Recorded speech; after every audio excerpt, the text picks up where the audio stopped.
built our nation now tears it apart. A minor skirmish that starts by accident explodes into the deadliest battle ever fought on U.S. soil. Two American armies face off in a small Pennsylvania farm town. Soon 50,000 will be dead, wounded, or missing. This is the story of 8 men who fight and 3 days that change America forever.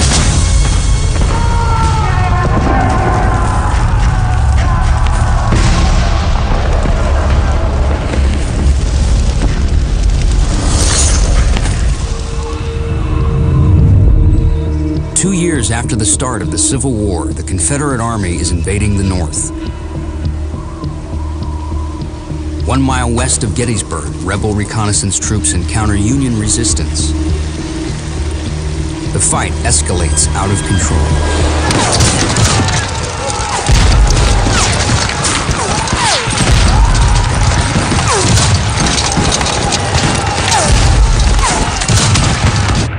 Gettysburg, Day 1, 10 a.m.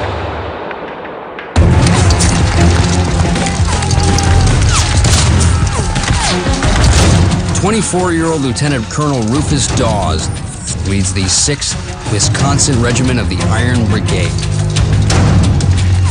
These are the crack troops of the Army of the Potomac, 420 volunteers from the western frontier. They faced down the Confederates in Antietam. They're rugged and battle-tested. The Confederates outnumber them 2 to 1, but Dawes and his men have them on the run.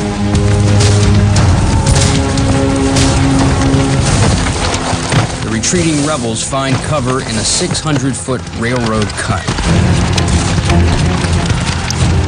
The rebels now have the advantage.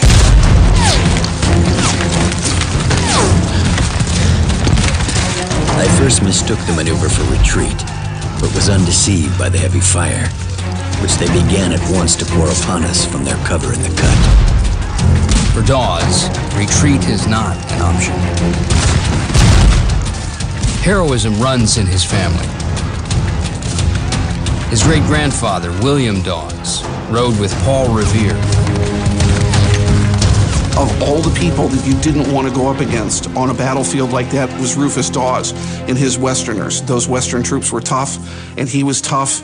More importantly, he was tough and experienced. There's no replacement for that on the battlefield.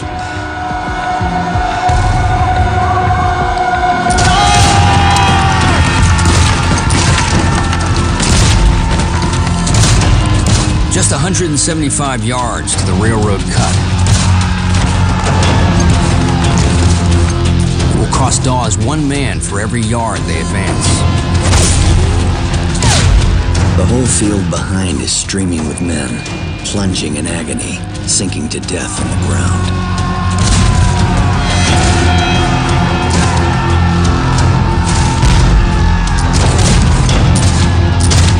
In the noise and thick smoke, Dawes must rely on the regimental flags, the colors, to command his troops.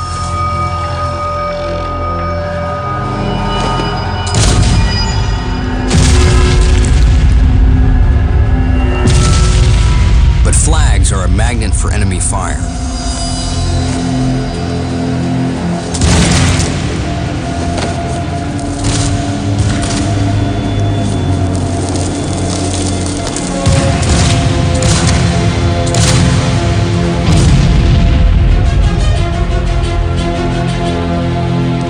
Men were being shot by the 20s and 30s.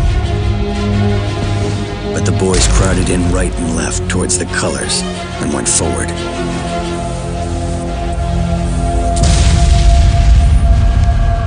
Dawes loses 10 men carrying the colors in a matter of minutes.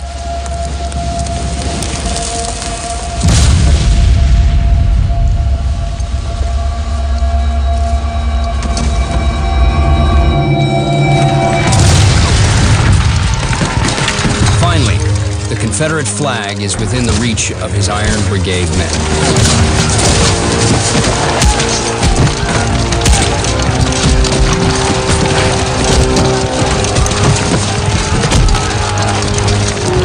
Corporal Eggleston sprang forward to seize it and was shot and mortally wounded.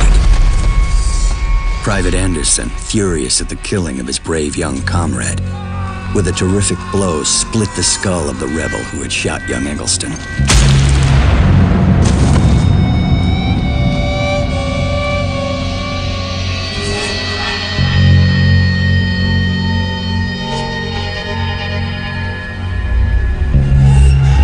Into this deadly melee came Corporal Francis A. Waller, who seized and held the rebel battle flag.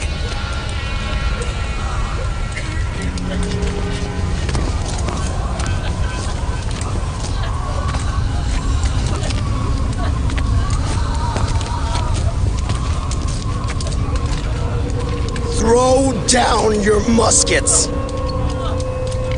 The fight is over in less than 20 minutes.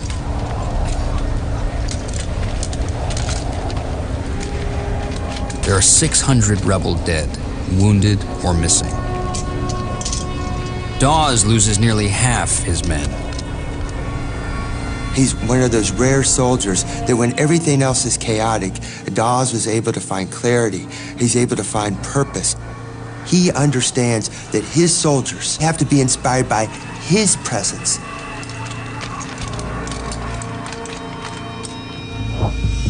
But Dawes' win at the railroad cut is the exception. All around Gettysburg, 28,000 rebel troops are overwhelming 20,000 Union soldiers. The Confederate force, 75,000 strong, is streaming towards Gettysburg. The Army of Northern Virginia is led by legendary battlefield commander Robert E. Lee. Lee's strategy: shift the fighting out of the South and into the North, threatening cities like Harrisburg and Washington, D.C. He runs into the Army of the Potomac at Gettysburg. This is where they'll fight. If you look at Gettysburg on a map, it looks like a wagon wheel almost, with the town in the center and all the spokes going out in all these different directions. The fact that Robert E. Lee and his troops ended up at Gettysburg was not what he wanted to happen at all.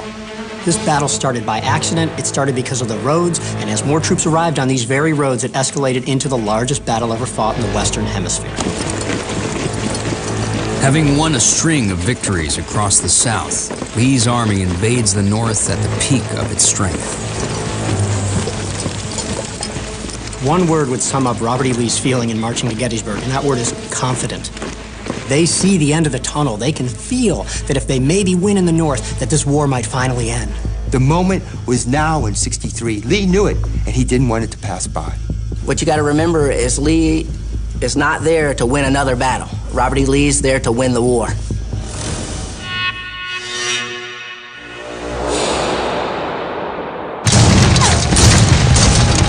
On the northern edge of Gettysburg, Union troops are taking a beating. All that stands between the town and the rebel assault is the 11th Corps.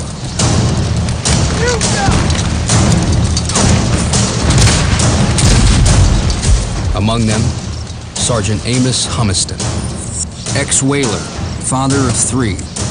He enlisted after hearing President Abraham Lincoln's plea for 300,000 recruits. Amos Humiston was like so many Union soldiers who felt this deep love for family and for home, but he also had a deep sense of commitment for the Army and for his nation. A bullet glanced off his ribs 6 weeks ago at Chancellorsville.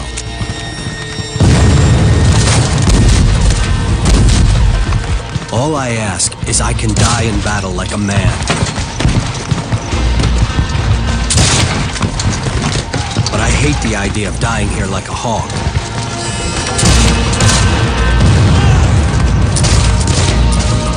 The odds are against him.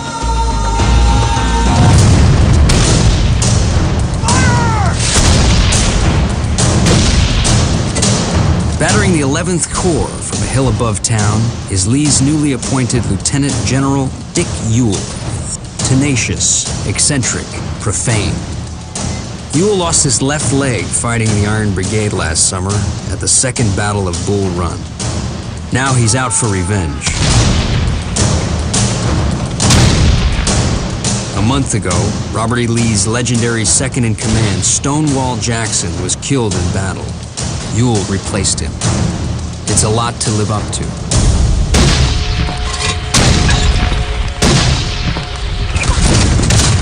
But today, Ewell has the Union on the run. After suffering 9,000 casualties, Union soldiers retreat from Gettysburg.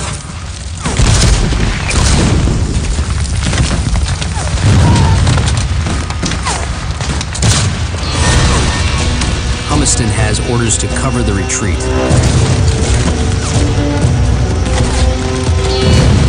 But they're under heavy fire.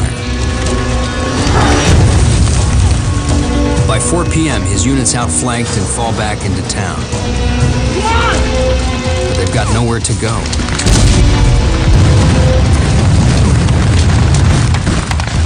Ewell's Confederate troops are spreading out through the town.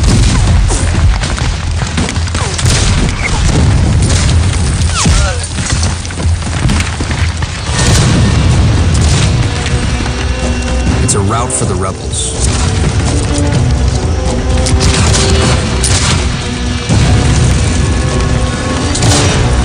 Amos Humiston is surrounded. He's in for the fight of his life.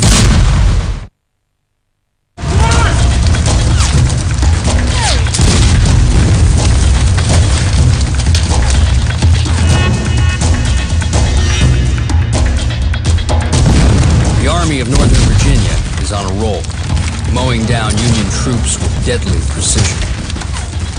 After just 10 hours of fighting, the Union's retreating. 9,000 already killed or wounded. The rebels are close to the victory Lee seeks. Every battle that Lee fights, every victory that he wins, where he does not achieve the destruction of the Army of the Potomac, he just expended capital with no strategic effect. Lee knows the clock's ticking. He wants to stay on them so that he can destroy them. Sergeant Amos Humiston puts his life on the line covering the Union retreat. The Confederate troops have overrun the town. Of the 270 men in Humiston's regiment, all but 18 are killed, captured, or wounded.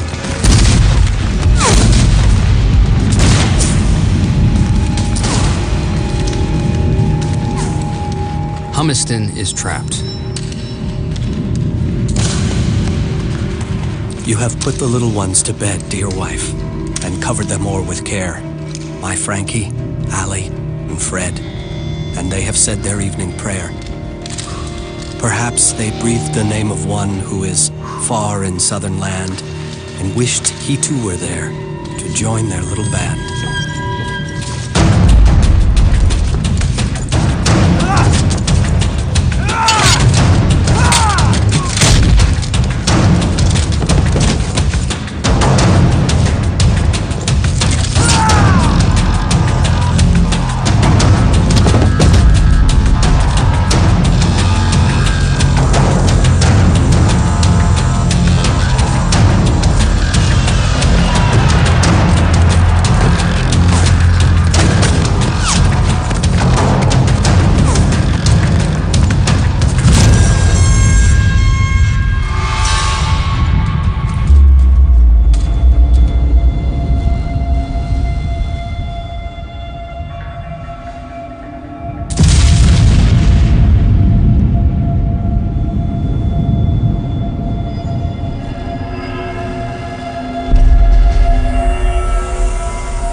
When will this rebellion cease, this cursed war be over, and we our dear ones meet, to part from them no more?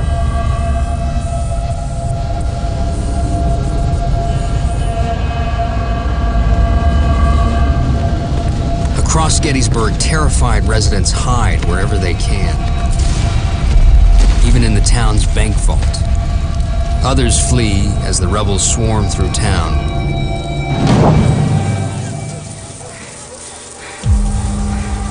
Especially African Americans. to avoid being seized by the rebel army.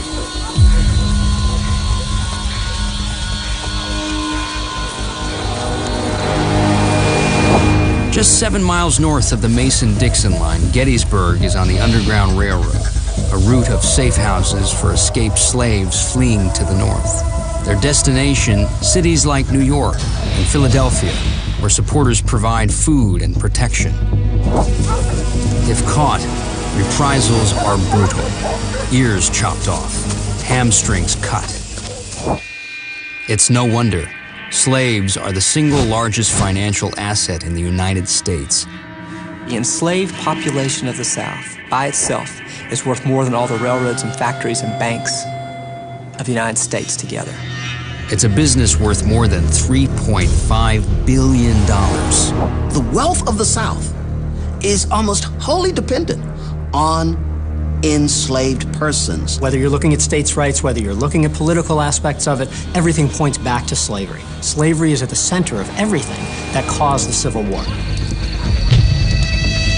By nightfall, the Confederate flag is flying over Gettysburg.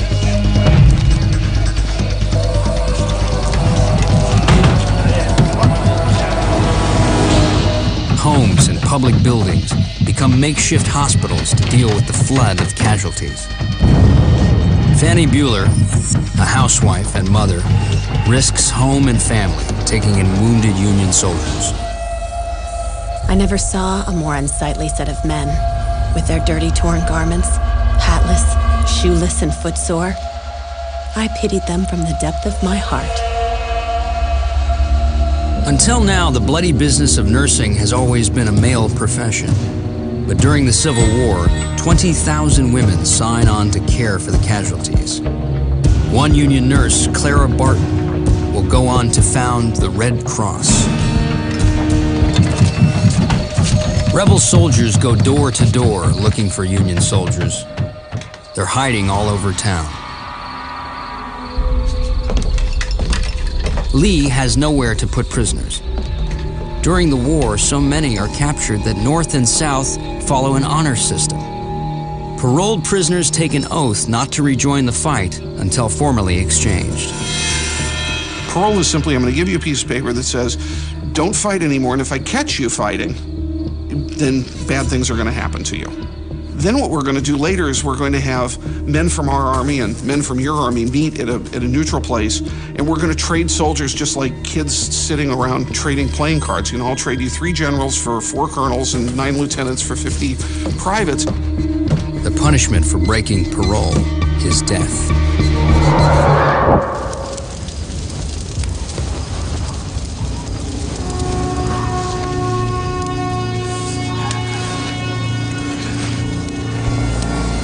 Amos Humiston is wounded and alone in a yard in the middle of town.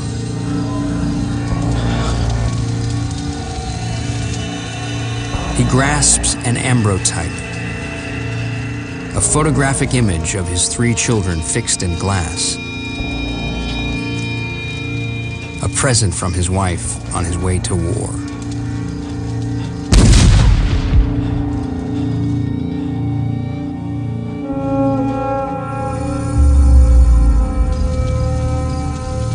The Amos Humiston story is going to resonate with any soldier. If you go to any unit in the United States military today, obviously you're going to find service members with pictures of their children, their wives, their sweethearts, because that is a tangible link to your normal life.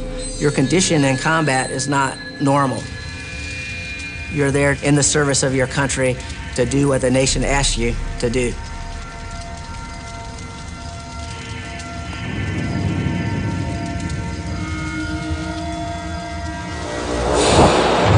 The stakes are rising for both North and South. On the high ground outside town, Rufus Dawes and the Union Army dig in.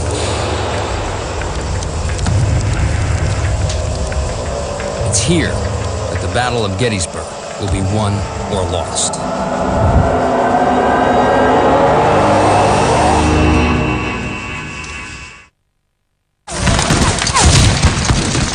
Suffering heavy losses, Union troops pull out of Gettysburg, leaving the town in Confederate control.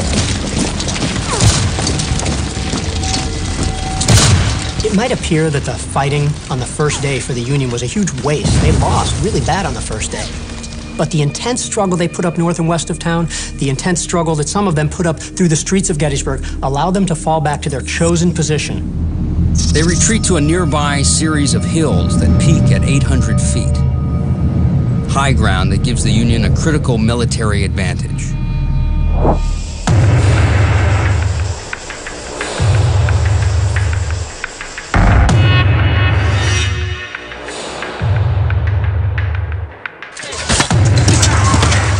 On Culp's Hill, Rufus Dawes and what's left of his Iron Brigade unit dig in.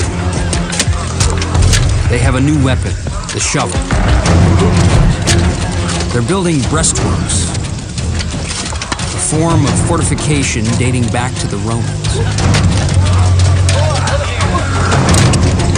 Some officers think defensive walls create cowards, not dogs.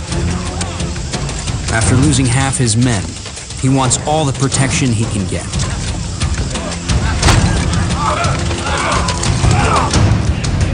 Down below, Ewell has orders from Robert E. Lee to take Cemetery and Culp's Hills, but with the qualifier, if practicable. Ewell decides to wait for reinforcements. It's a decision with critical consequences.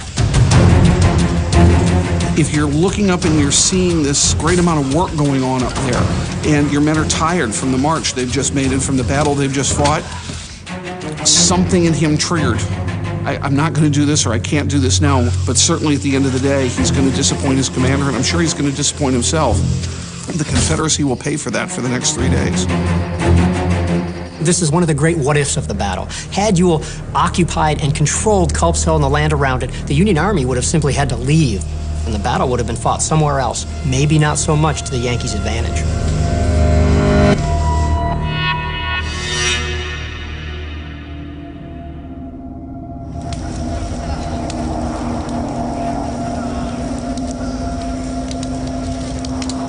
In the fields around Gettysburg, a grim new harvest. The dead and wounded from day one. Tending to the injured on both sides, Dr. LeGrand Wilson, Confederate, deeply religious, hometown Jackson, Mississippi. Educated in the North, his family owns 40 slaves in Mississippi. This was my first experience on the battlefield after the fighting. And it was horrible beyond description. If every human being could have witnessed the result of the mad passions of men I saw that night, war would cease. There would never be another battle. The staggering level of death in the Civil War is difficult to wrap your brain around. The commonly used numbers for how many soldiers died during the Civil War is between 620 and 630,000. Today, that would mean that we would lose 6 million American lives.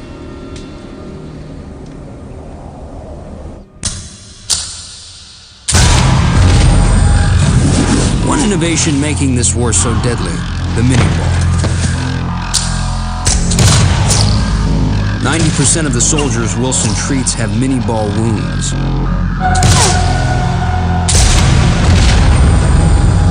A hollow base and grooves stabilize its flight for better range and accuracy.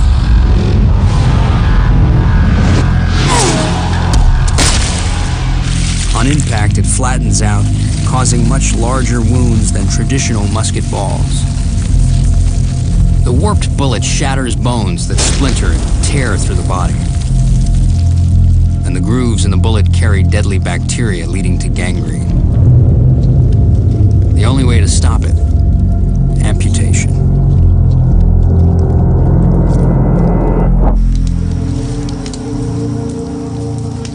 African Americans serve as stretcher bearers. Some slaves use the invasion as a chance to escape. By the end of the war, 500,000 slaves flee to the north. 150,000 will enlist in the Union Army.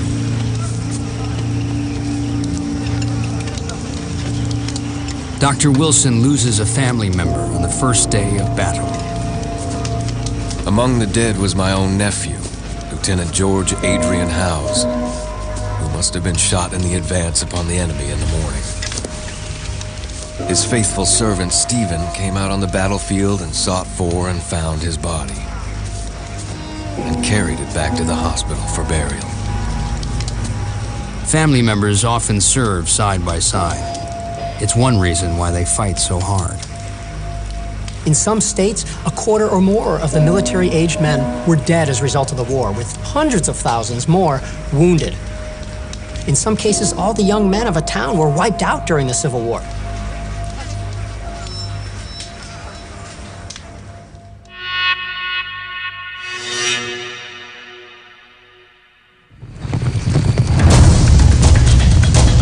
The hills outside Gettysburg. In the last year, President Abraham Lincoln has fired 5 commanders of the Union Army. Commander number 6, George Meade. Proud, explosive, a West Pointer like Robert E. Lee. Just 3 days on the job. When the messenger brought the news of his promotion, he thought he was being arrested. But Meade arrives with an advantage: the high ground. As a topographical engineer, he knows how to use it. He positions his troops to take advantage of the terrain, placing them on Little Round Top, Cemetery Ridge, Cemetery Hill, and Culp's Hill. A defensive line in the shape of a fish hook. As Confederate troops flood into Gettysburg, Meade can move his men to answer attacks from any direction. Union forces had interior lines in this defensive position. That is, their right flank was very close to the left flank, and they could move reinforcements from one flank to another. Made it a perfect defensive position.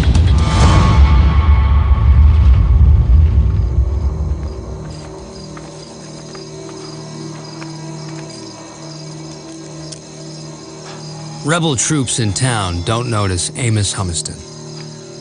Mortally wounded, he prepares to die alone, except for the photograph of his children. How I want to see them and their mother is more than I can tell. I hope that we may all see each other again. The first time that I see you, I will tell you more than I can think of now. Be a good girl. So, goodbye. Amos Humiston bleeds to death. No identification.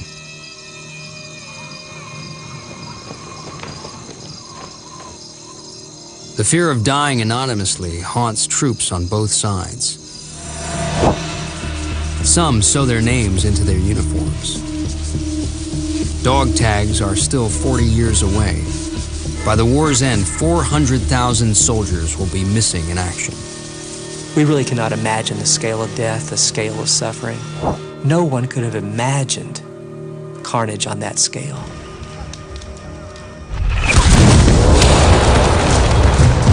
Day 2 at Gettysburg brings more devastation and a daring all-out rebel assault.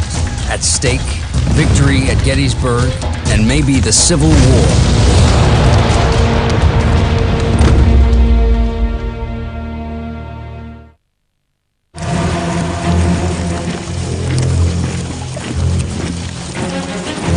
Gettysburg, Day 2, 12 p.m. The rebels are on the move. They're planning a surprise attack by 14,500 troops. Their mission, break the Union stranglehold on the high ground by outflanking Meade's fishhook. The goal of the Confederates on July 2nd is to find the Union left, damage, destroy it, and roll up it, and unhinge the entire Union position and win the Battle of Gettysburg. Leading one rebel unit, Brigadier General William Barksdale. Pro-slavery, pro-secession, Southern patriot, hometown Columbus, Mississippi. Barksdale was a man who took the ideas of the Confederacy and pursued them with raw aggressiveness, with an unfettered hatred for the Yankees. But there's a problem. The land ahead of him was not scouted. Because Lee's cavalry is missing. They're 12 miles to the south raiding supplies. The cavalry, the eyes and ears of an army, is no longer in communication with Lee. Lee is blind on the battlefield, and that means that he doesn't know what the Union is up to. And that, of course, is going to cripple any army. Without cavalry to guide them, the rebel troops nearly march into plain sight of a Union position. Barksdale and the entire attack have to find another route. A costly delay adding 2 hours to their march. Time that lets Meade reinforce his defenses. People often ask me, what if they had machine guns in the Civil War? I always say, forget all that. One set of walkie-talkies could have changed the outcome of the Civil War. 3 miles away, George Meade also has a problem. Just 3 days on the job, he's lost telegraph contact with Washington, D.C. Invented 25 years earlier, the telegraph is changing the way the Civil War battles are fought. President Abraham Lincoln, a hands-on commander-in-chief, likes rapid news from the field. The Signal Corps usually runs temporary lines to his generals at the front. But at Gettysburg, the field equipment hasn't arrived. And rebel forces have cut the lines. During the whole thing, he's got to be thinking, Lee has beaten us time and time and time again. And if he does it here, there's no one standing between him and the Capitol. We're it. He can't lose. To issue orders to the front, Meade uses a new innovation based on Morse code. Wigwag signal. Waving the flags forms letters, like the dots and dashes of code. It works. Meade tracks the rebels' movements and responds with his own.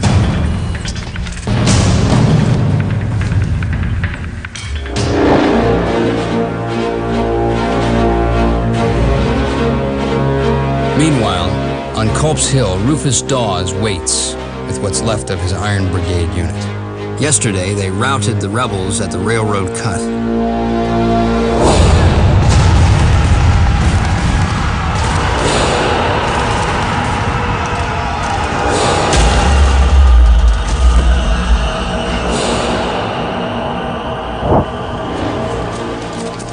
Today, they're with 11,500 men defending the Fishhook's right flank. Stretching over 3 miles, Meade's Fishhook is formidable. Heavy defenses along the high ground make the Union line almost impenetrable as long as troops stay in position.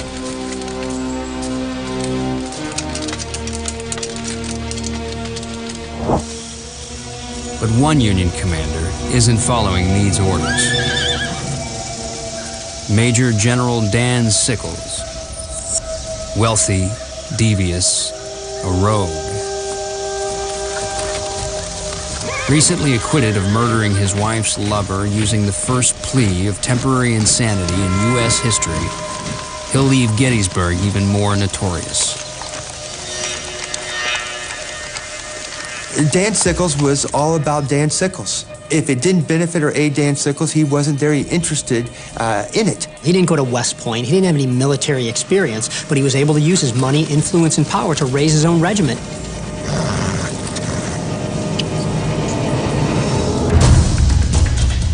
Against Meade's orders, Sickles moves his 3rd Corps too far forward, fracturing the Fishhook and leaving the flanks exposed.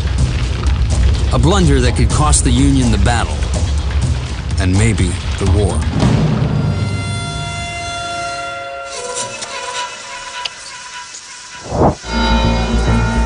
After hours of delay, the rebel force finally arrives in position. But Lee's lost the element of surprise.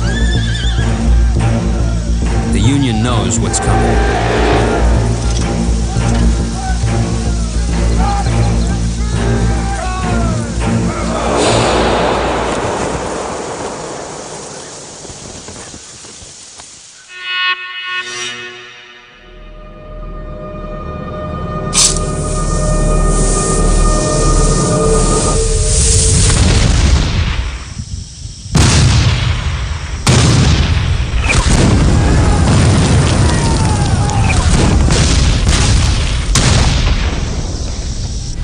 Culp's Hill, Dawes hears the assault begin.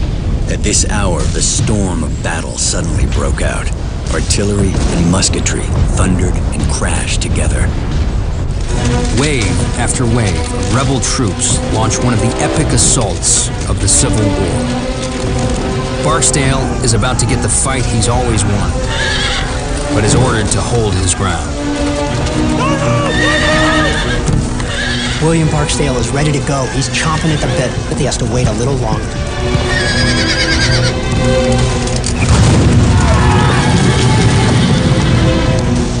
The plan is to take 10 Confederate brigades and attack with them 2 at a time.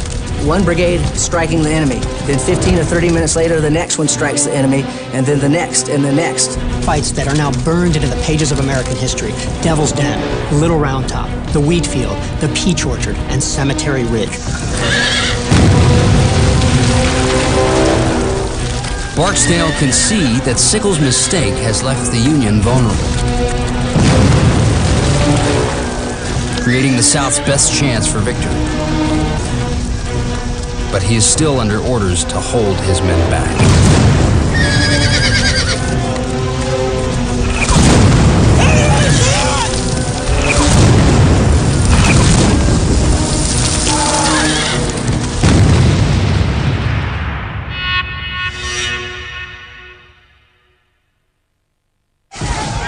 "60 minutes pass, but Barksdale's regiment still waits. The rebel yell fills the air.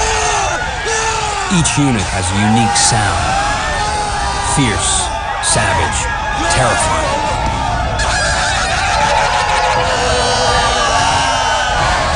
With Barksdale, Private Joseph Lord, 21 years old, laborer, hometown, Big Oak, Mississippi. Carrying the colors makes him a prized target for Union sharpshooters.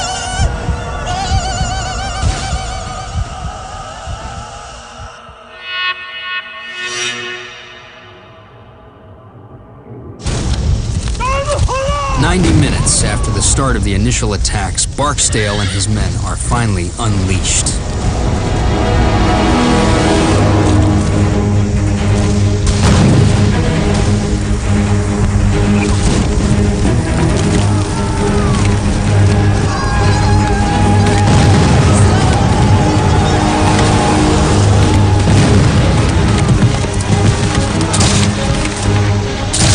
They storm into enemy fire, racing towards Sickles' position.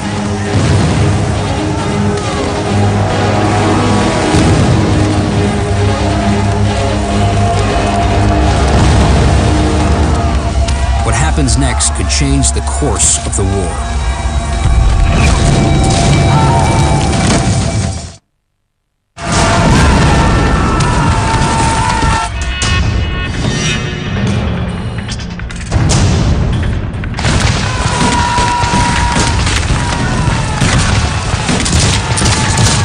Pumped with adrenaline, sure of their cause, William Barksdale and his Mississippi Brigade are finally attacking. His 1,600 men are part of a massive offensive.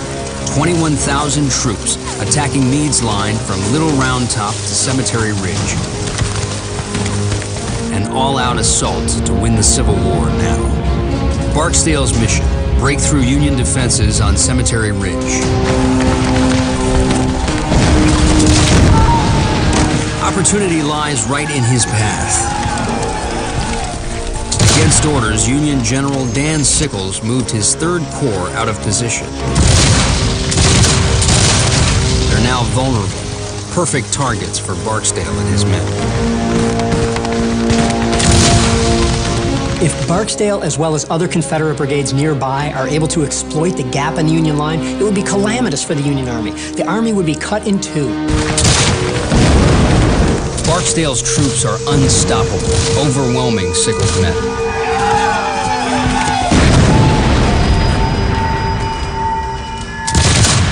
Their defenses start to collapse. Meade's entire line could be next. William Barksdale and his troops hit the Yankees like a hammer. He rolls over those Union troops, captures several hundred, if not more than that, of the Union troops, and continues on in several directions towards Cemetery Ridge. Watching from Culp's Hill, Rufus Dawes knows the Army of the Potomac's in trouble. We could plainly see that our troops were giving ground. Thousands were streaming to the rear. Our suspense and anxiety were intense. The rebel line was advancing. The rebel yell was predominant. Lee's offensive is working. If it succeeds, he could win the knockout victory he seeks. Meade has no choice. He pulls 8,000 reinforcements from Culp's Hill to repel the rebels.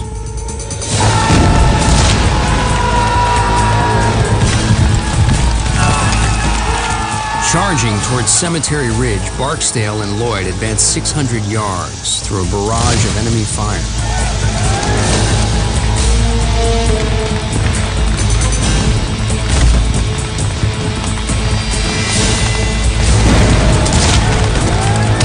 Union Commander Dan Sickles isn't so lucky. A direct cannonball hit severs his leg.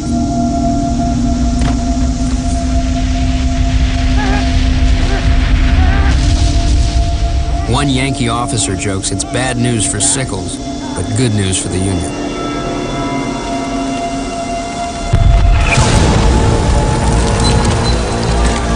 It takes Barksdale's Mississippi Brigade nearly an hour, but they finally break through Sickles' line.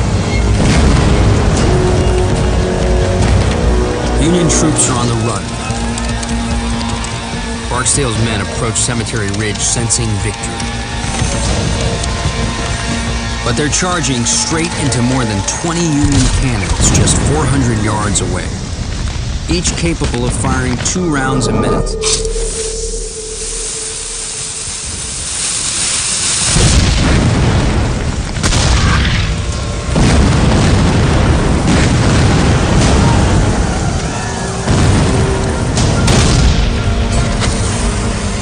An exploding bag of gunpowder rockets a 12-pound cannonball of solid iron at 1,400 feet per second.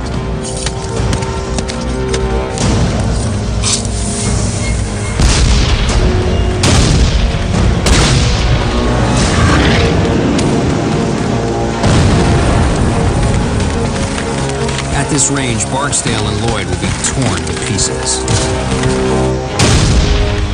Barksdale, he's been grievously wounded during the attack. He's hit in the left thigh in a very dangerous wound, bleeding profusely. He's asked to leave the field, refuses. Continuing to lead the attack, he has part of his left foot shot away. Stays in the saddle, continuing to lead the attack. He knows the stakes here. The Mississippi Brigade comes close to cutting through Union lines. Then Meade's reinforcements slam into Barksdale and Lloyd. I turn again to the front and see the enemy bursting through the bushes and firing at us. They had come out from the top of the hill, fresh. And did our gallant Barksdale ride into our midst and still say, "Forward through the bushes." Barksdale's exhausted men finally break formation, losing their combined firepower. The rebel flag makes Lloyd a magnet for bullets. A shock, as if I had a rail in my left hand and one end had struck the ground.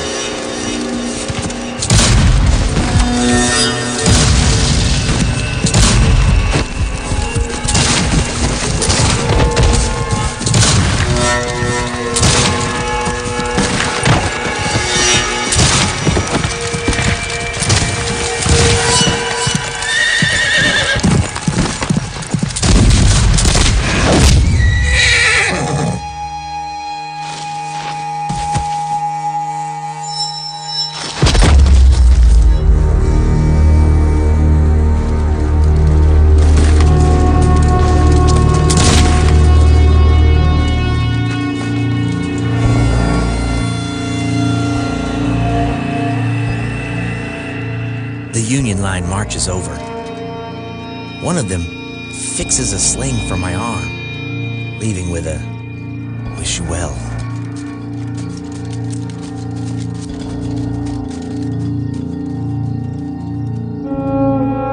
50% of Barksdale's brigade are dead, wounded, or captured.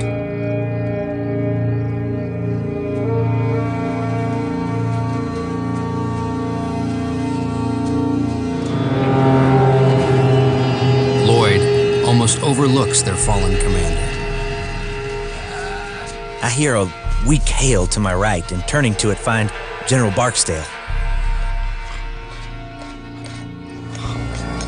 What a disappointment when I hold my canteen to his mouth for a drink of water.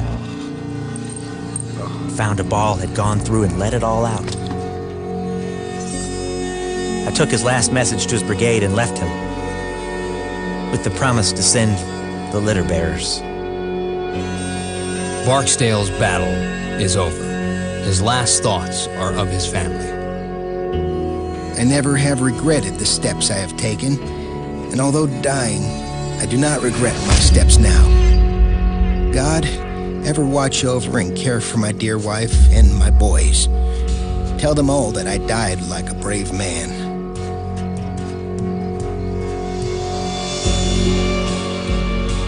You have to wonder if he was thinking, I'm going to end the war. I'm going to be the great instrument that is going to break that Union line in half and destroy the Army of the Potomac and remove it from my Army's opposition for once and forever. And his troops' performance there was unbelievable and very nearly succeeded. Meade's fishhook has held. This offensive is over.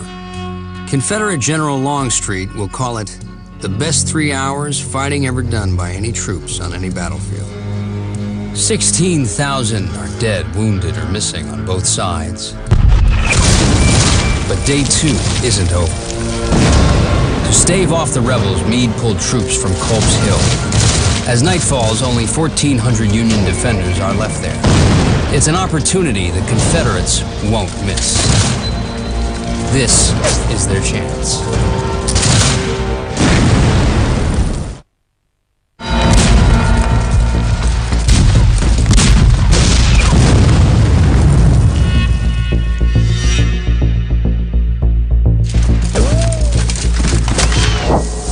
On Culp's Hill, Robert E. Lee spies a new chance for victory. Meade pulled 8,000 troops from the hill to counter the rebel assault. Just 1,400 Union soldiers remain. Now 4,500 rebels are moving in for the kill.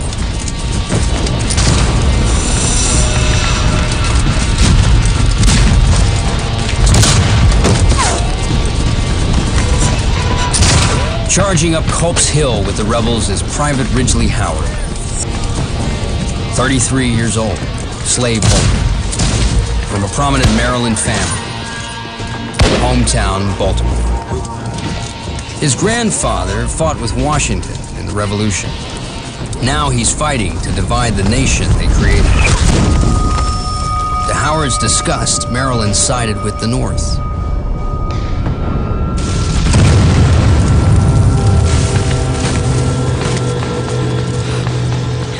Maryland was badly divided. The eastern part of the state, slavery was entrenched, embedded.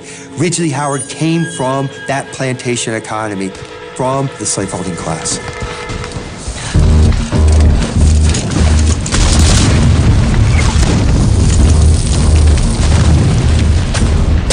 Howard and the Maryland rebels attack Union defenses dug into the hill. The first breastworks are 400 yards up.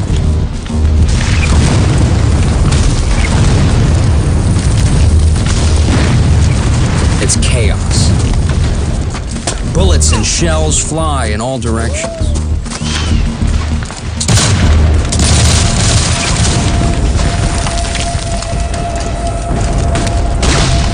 You're looking at entrenched Federals, earthworks made of logs and rocks and dirt.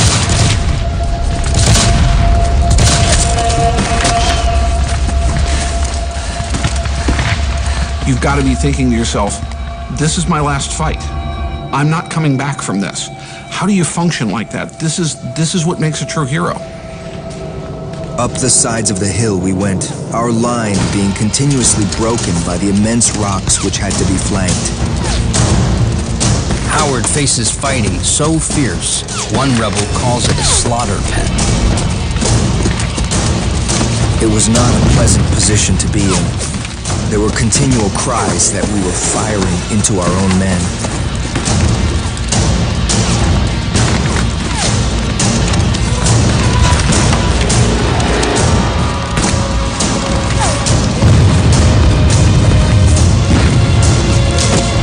Rebel troops claw their way up Lower Culp's Hill at a terrible cost. The prize is worth it. Beyond Culp's Hill lies the Baltimore Pike, the Union's main supply route and line of retreat. If the Confederates capture Culp's Hill and control that point, the Union Army has to leave. After 2 days of battle, wounded from both sides pour into makeshift field hospitals. At one, Private Joseph Lloyd is about to lose his arm. Barksdale's color guard, he's 23. During the Civil War, 2 soldiers will die of disease after medical care for every one killed in battle. The quickest solution to most serious limb injuries is amputation.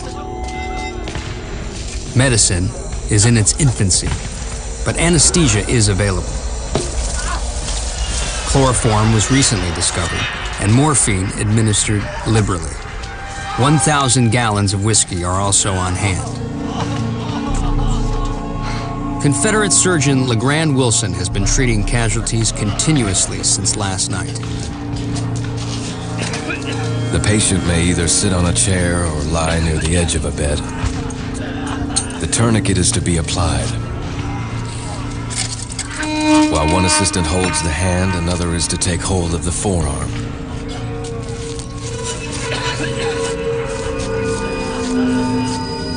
The average amputation takes 12 minutes. No antibiotics, no knowledge of infection. They don't even stop to wash their hands or instruments. Surgeons work round the clock. It's the source of the term old sawbones. Lloyd will be one of the lucky ones. The odds of surviving an arm amputation, 77%.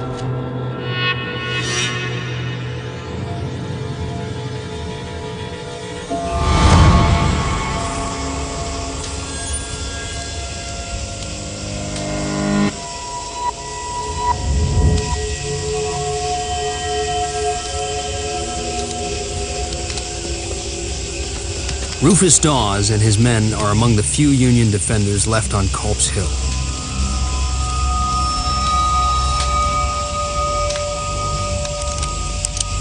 They move down to counterattack.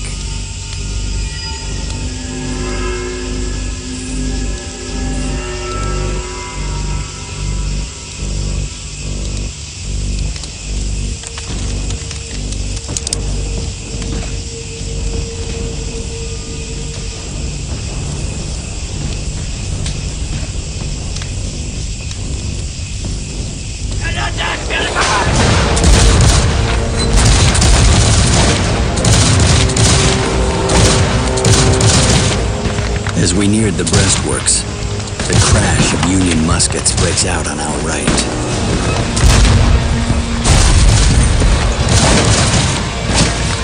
The darkness and the suddenness of our arrival caused the enemy to fire wildly.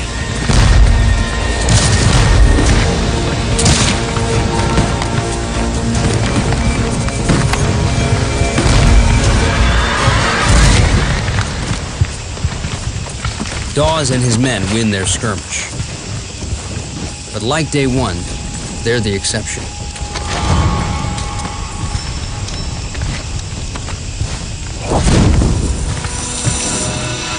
Nearby, Ridley Howard's unit captures a key section of breastworks. They keep advancing against heavy enemy fire. The Federals opened on us from front, left, flank, and rear, and the firing was terrible, increasing with each step we took. Still, we pressed on.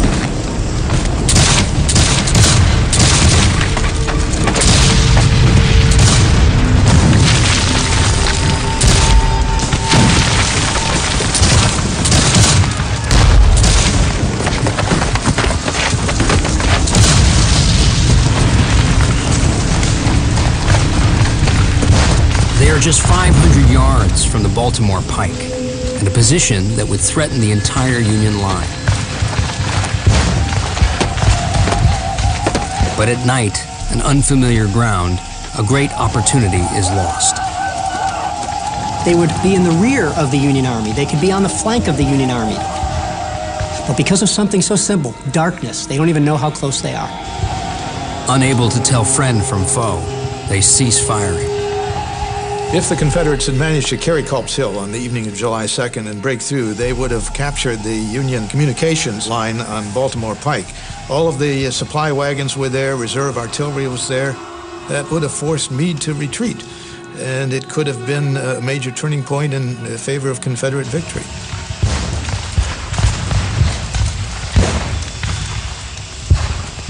As the fight on Culp's Hill dies down, the Union wins a different kind of battle.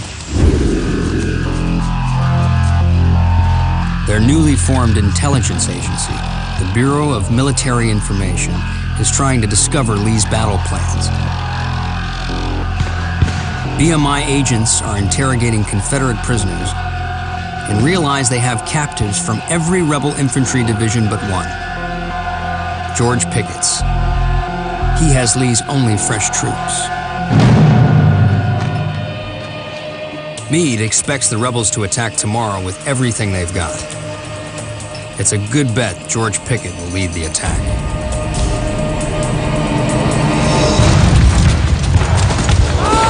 Tomorrow, Ridley Howard will face his Maryland neighbors in a fight to the death. And Robert E. Lee will launch one final all-out assault, Pickett's charge.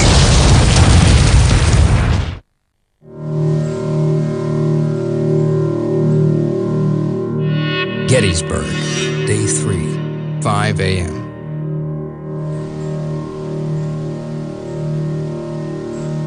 The stakes have never been higher.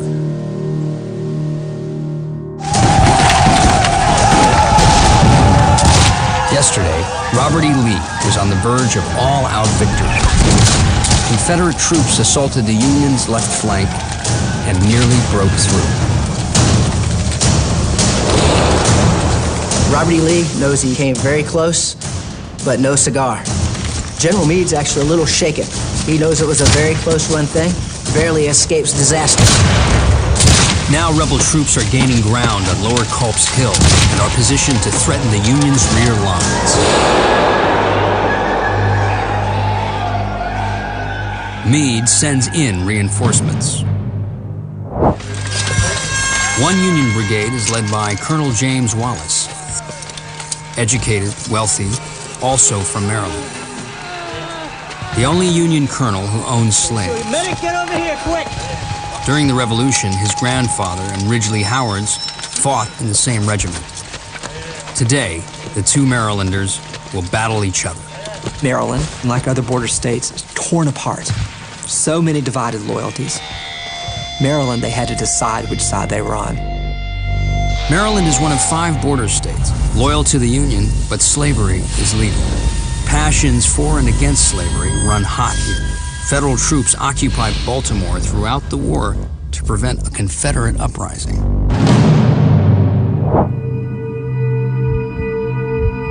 On Culp's Hill, Ridley Howard's unit prepares to attack. Their target, defenses held by Union troops from their home state.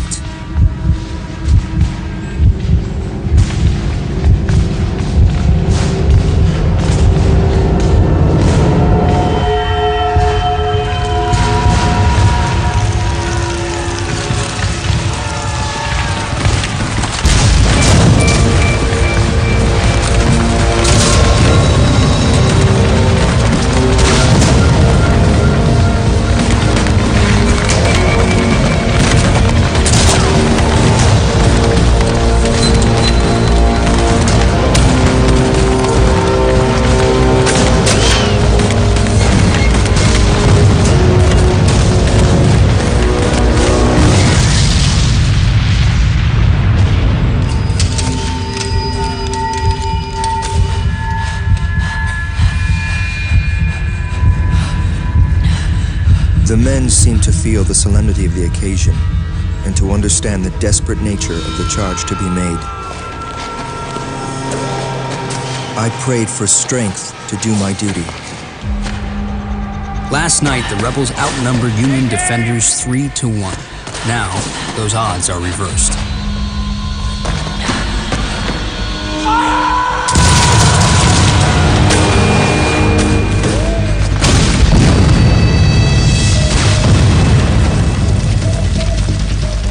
It appeared to me as if the whole of my company was being swept away by the awful shower of shot and shell flying around us. A demon seemed to take possession of me. I had but one thought: to avenge my comrades.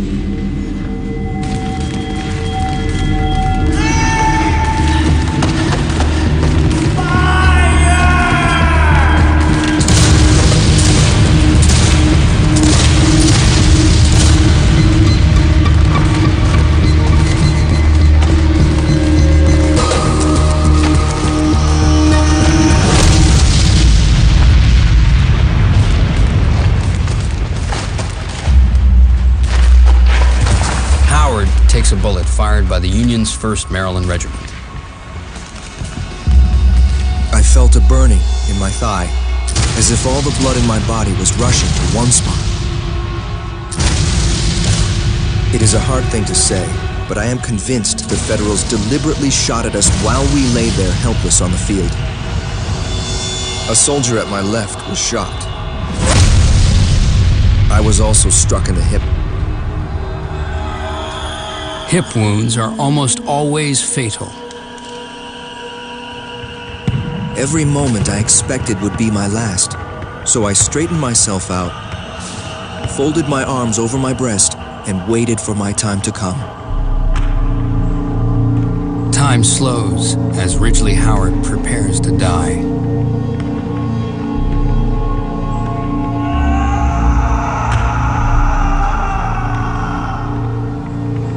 James Wallace won't let a fellow Marylander suffer, no matter which side he's on.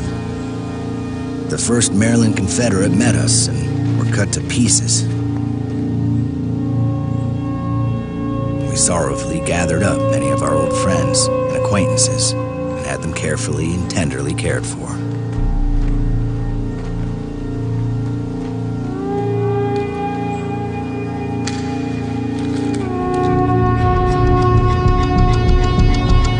I don't know how long I lay. Seconds would seem to be minutes, and minutes hours.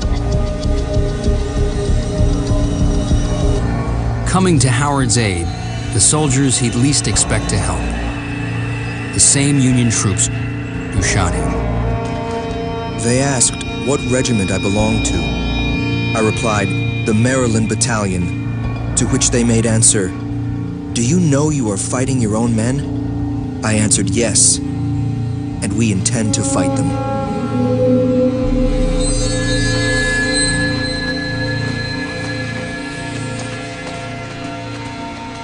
With the rebel assault on Culp's Hill stalled, Robert E. Lee readies one more massive attack. It will be one of the iconic battles of the Civil War. 12,000 Confederate troops, hundreds of cannons. The largest artillery barrage ever in North America is about to begin.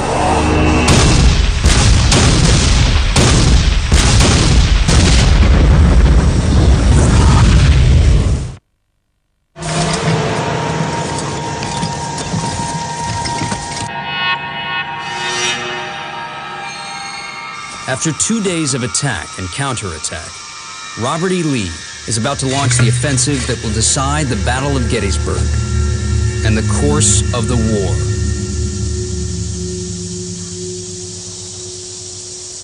He's sending in 12,000 soldiers anchored by George Pickett's division, his only fresh troops. Their mission, attack the Union center and cut the Army of the Potomac in two. Lee's pushing all of the chips to the middle of the table because he knows it's his last chance he's going to have. This was a calculated decision. It was well thought out. It had a reasonable chance of success. Leading one of the rebel brigades, General Joe Davis, aristocrat, slave owner. His uncle, Confederate President Jefferson Davis. His hometown of Vicksburg, Mississippi, is under Union siege.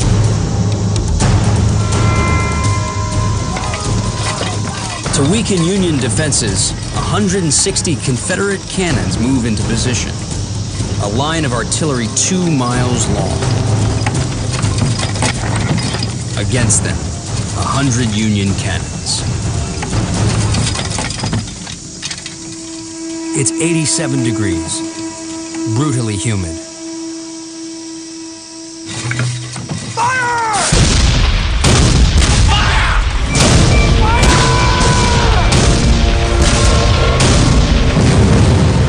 It's the largest artillery barrage ever in the Western Hemisphere.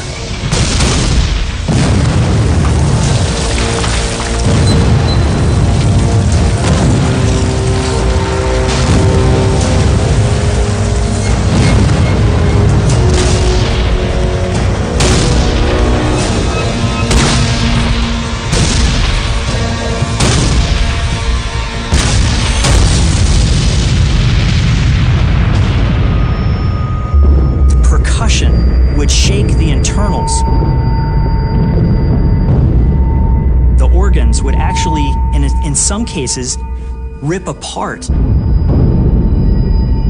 The membranes within the ear would tear. This would create blood streaming down the sides of these artillery units' faces.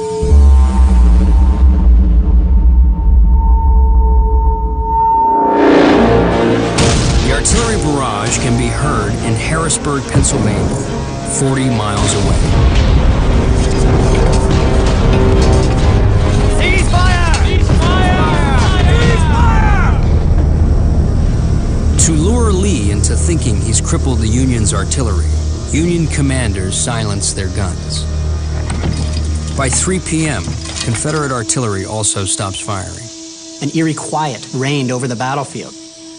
All the smoke from that bombardment still sat on the windless day.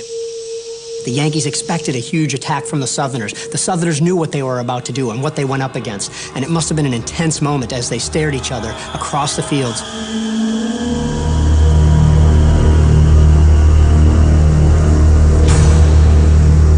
The Confederate command believes it's safe to send in their troops. Time to set in motion one of the iconic battles of the Civil War.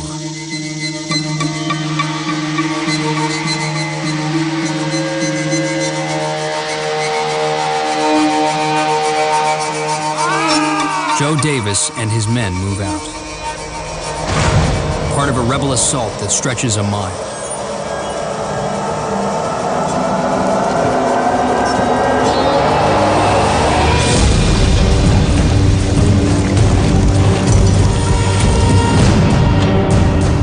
Union lines, they must cross 1,700 yards of open meadow, then race up a hill.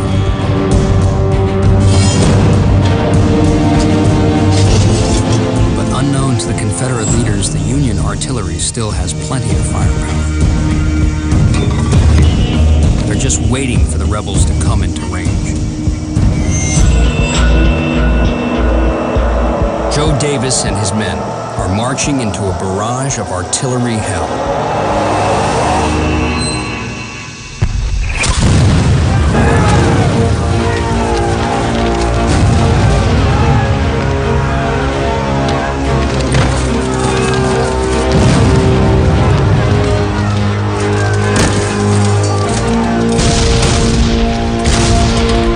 First, the ordnance rifle cannon, made with 4.5-inch strips of wrought iron.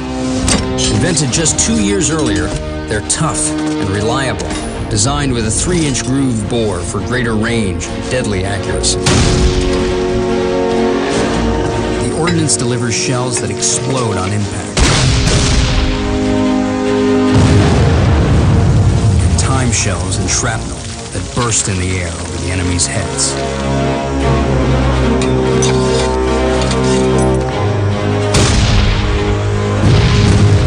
One shot can take out 10 men. Being on the receiving end of one of these projectiles from the rifled ordnance would be completely devastating. You don't know what's coming at you. You can only imagine. And then all of a sudden, the guys that you were standing next to are gone. Vaporized.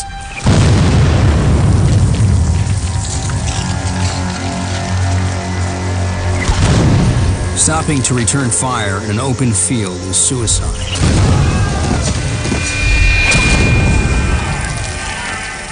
And there's no point. Their muskets don't have the range. Davis knows his men have to keep moving. We were growing thinner at every step. Under this destructive fire, which commanded our front and left with fatal effect. The troops displayed great coolness. Were well in hand and moved steadily forward, regularly closing up the gaps made in their ranks. About halfway to Cemetery Ridge, the rebels come into range of the older-style, smooth-barreled Napoleon cannon. The most popular artillery in the Civil War. It fires 4 kinds of ammunition, including solid 12-pound cannonballs.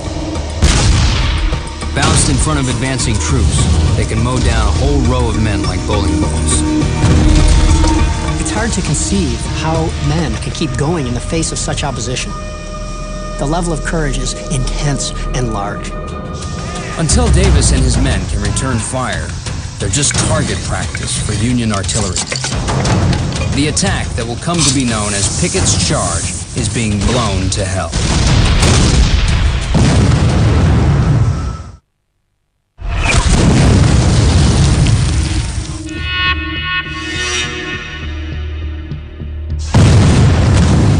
Lee's offensive is advancing toward enemy troops on Cemetery Ridge. Union artillery is mowing them down. It's the moment of truth at Gettysburg for both armies. Joe Davis and his men are now 400 yards from the Union guns. Canister range. Canister is the most devastating weapon of the day. Basically tin cans packed with 28 iron balls.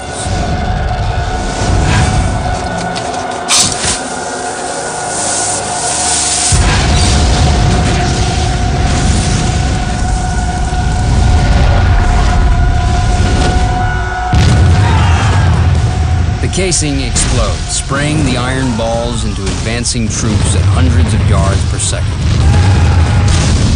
Canister shot just made that cannon a gigantic shotgun, and it would mow down up to 20 guys at a time, if not more. Guys would be completely tore apart. Limbs, heads, arms, legs, and it was so demoralizing for the other soldiers to witness such an event.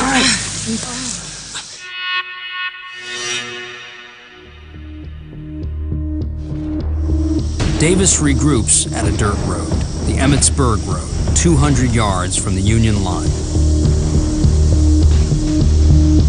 They're now within range of enemy muskets.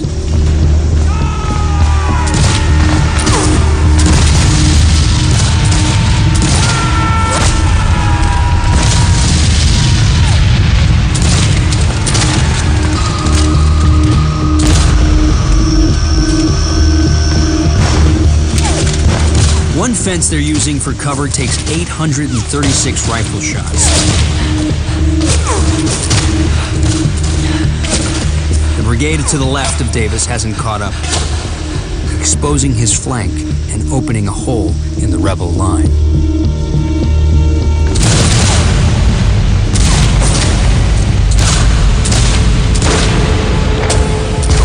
A few men under Davis make it to the Union line and plant their flag on a stone wall. A brave but futile gesture.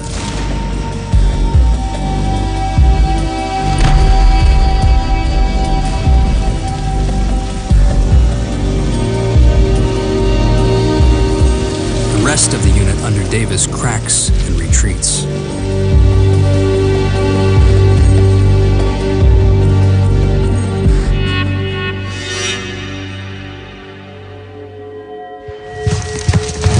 Bend in the Union line, rebel troops under George Pickett managed to break through and surge over the wall.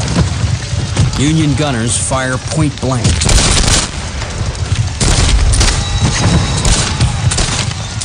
Now it's to the point of hand-to-hand combat. This is as brutal as it gets. It is literally with musket butts and using fighting knives, using the bayonets by themselves as thrusting weapons. The rebels overrun 3 cannons, but they're soon overwhelmed. It's Lee's last chance for victory at Gettysburg, but it's not enough. They almost cut the Union Army in two. They almost did it. Robert E. Lee's great moment of promise quickly turned into his greatest defeat by far.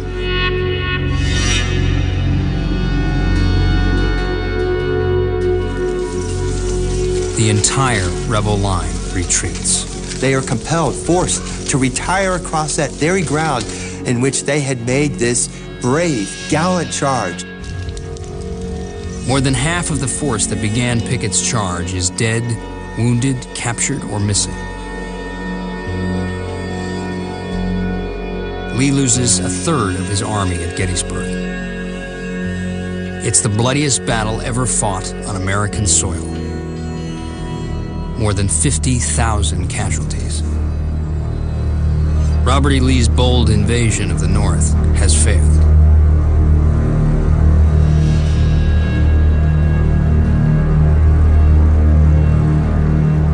Independence Day. Rufus Dawes of the Iron Brigade turns 25 today.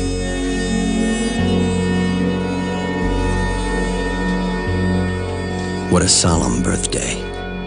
My little band, now only 200 men, have all been out burying the bloody corpses of friend and foe.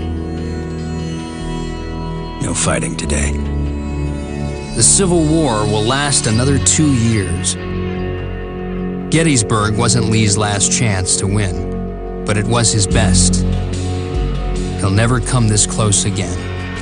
It gave Northern people the belief that Union military high command could in fact match Robert E. Lee on the battlefield. Nobody believed that the war was near an end, but many in the North, they took from Gettysburg solace, hope, that in fact, the tide could possibly turn in their favor. For so many reasons, this battle stands out as a pivotal and significant American event.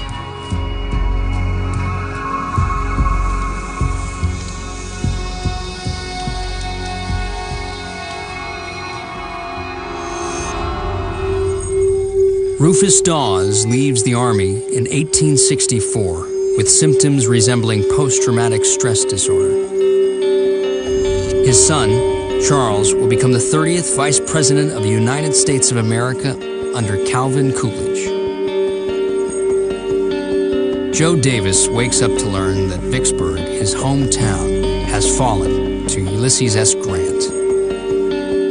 He falls gravely ill, but keeps his command.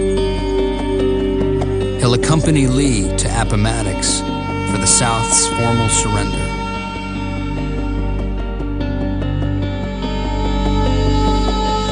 Union troops destroy LeGrand Wilson's farm.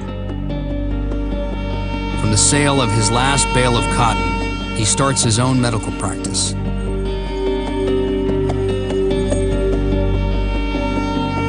Ridley Howard recovers from his wounds and returns to the war, losing a leg at Cold Harbor in 1864. Legend has it, his ghost still haunts his Baltimore home. It falls to Fannie Bueller and the people of Gettysburg to help the Army care for the casualties and pick up the pieces.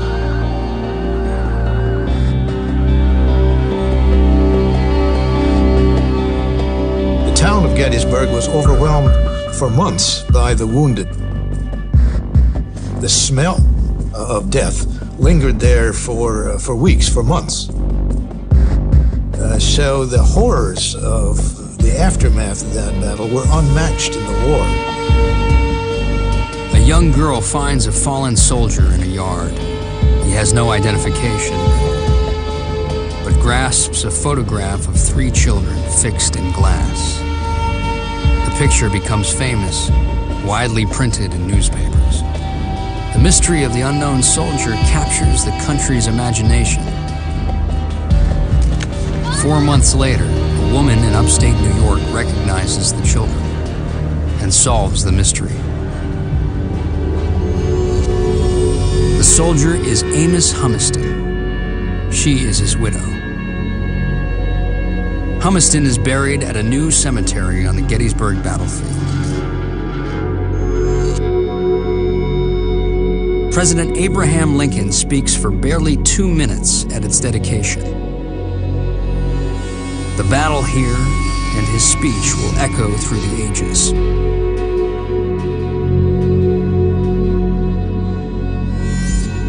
We here highly resolve that these dead shall not have died in vain, that this nation, under God, shall have a new birth of freedom, and that the government of the people, by the people, for the people, shall not perish from the earth.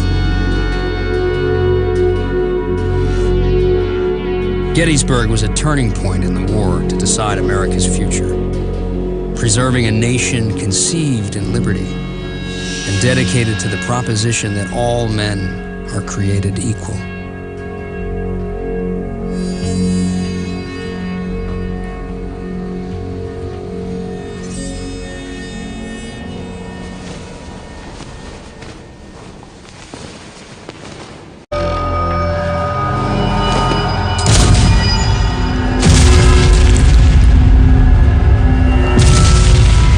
Flags are a magnet for enemy fire.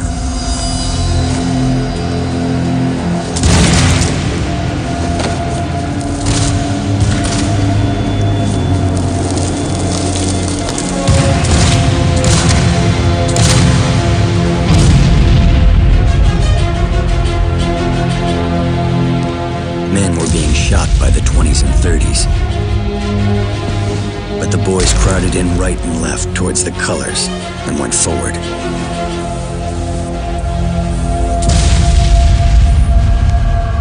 Dawes loses 10 men carrying the colors in a matter of minutes.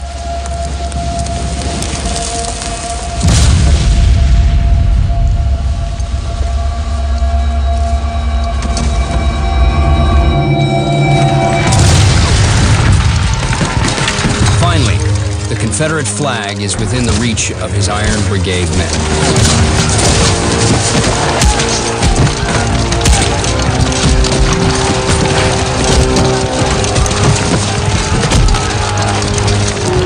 Corporal Eggleston sprang forward to seize it and was shot and mortally wounded. Private Anderson, furious at the killing of his brave young comrade, with a terrific blow split the skull of the rebel who had shot young Eggleston.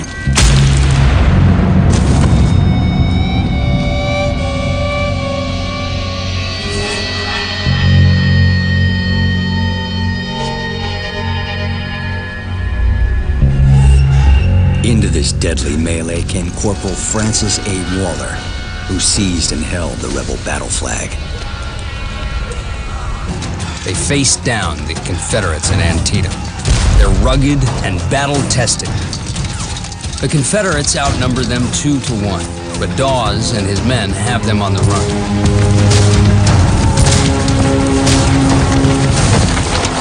The retreating rebels find cover in a 600-foot railroad cut. The rebels now have the advantage.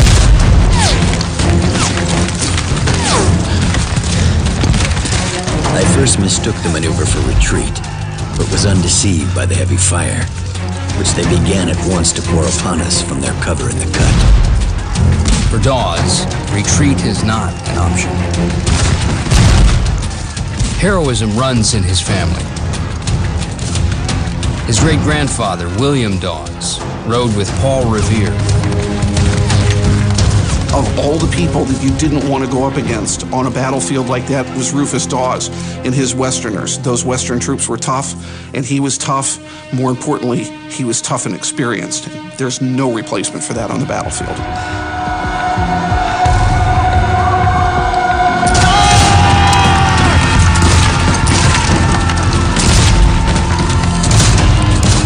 175 yards to the railroad cut. It will cost Dawes 1 man for every yard they advance.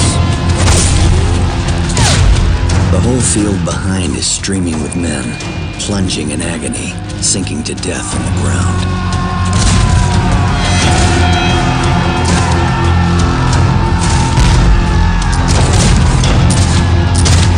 In the noise and thick smoke, Dawes must rely on the regimental flags, the colors, to command his troops.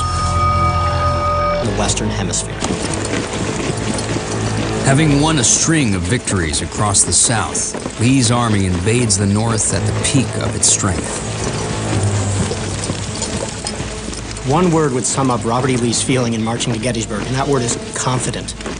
They see the end of the tunnel. They can feel that if they maybe win in the North, that this war might finally end. The moment was now in '63. Lee knew it, and he didn't want it to pass by. What you got to remember is Lee is not there to win another battle. Robert E. Lee's there to win the war.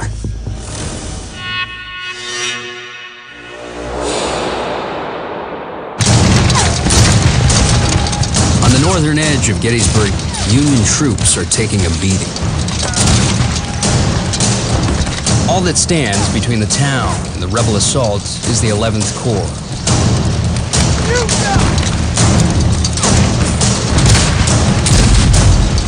Among them, Sergeant Amos Humiston, ex-whaler, father of 3. He enlisted after hearing President Abraham Lincoln's plea for 300,000 recruits.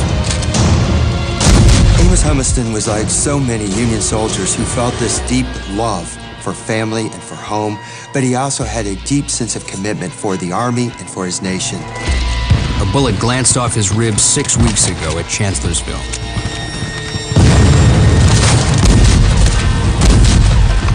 All I ask is I can die in battle like a man. But I hate the idea of dying here like a hog.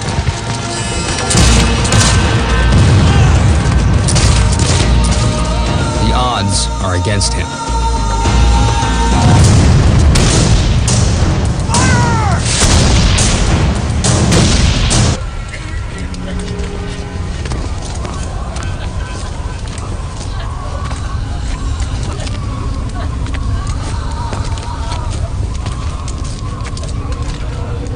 Throw down your muskets! The fight is over in less than 20 minutes.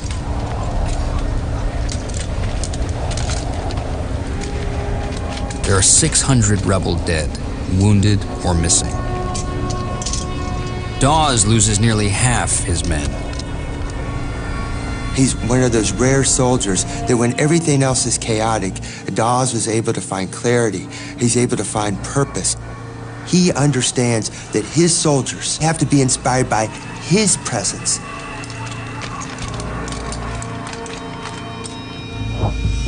But Dawes' win at the railroad cut is the exception.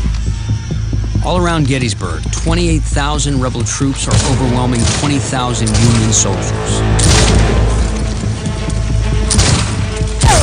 The Confederate force, 75,000 strong, is streaming towards Gettysburg. The Army of Northern Virginia is led by legendary battlefield commander Robert E. Lee. Lee's strategy: shift the fighting out of the South and into the North, threatening cities like Harrisburg and Washington, D.C. He runs into the Army of the Potomac at Gettysburg. This is where they'll fight. If you look at Gettysburg on a map, it looks like a wagon wheel almost, with the town in the center and all the spokes going out in all these different directions. The fact that Robert E. Lee and his troops ended up at Gettysburg was not what he wanted to happen at all. This battle started by accident. It started because of the roads, and as more troops arrived on these very roads, it escalated into the largest battle ever fought.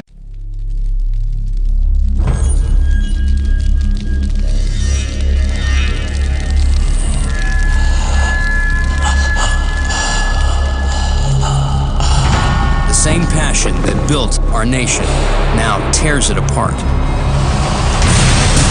A minor skirmish that starts by accident explodes into the deadliest battle ever fought on U.S. soil. Two American armies face off in a small Pennsylvania farm town. Soon 50,000 will be dead, wounded, or missing. This is the story of 8 men who fight and 3 days that change America forever.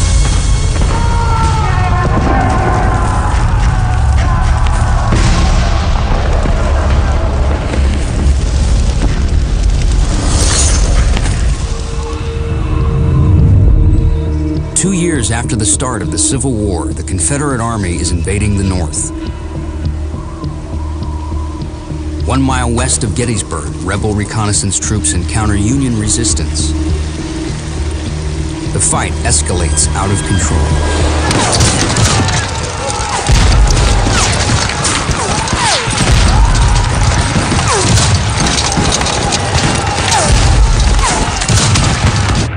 Gettysburg. Day 1, 10 a.m.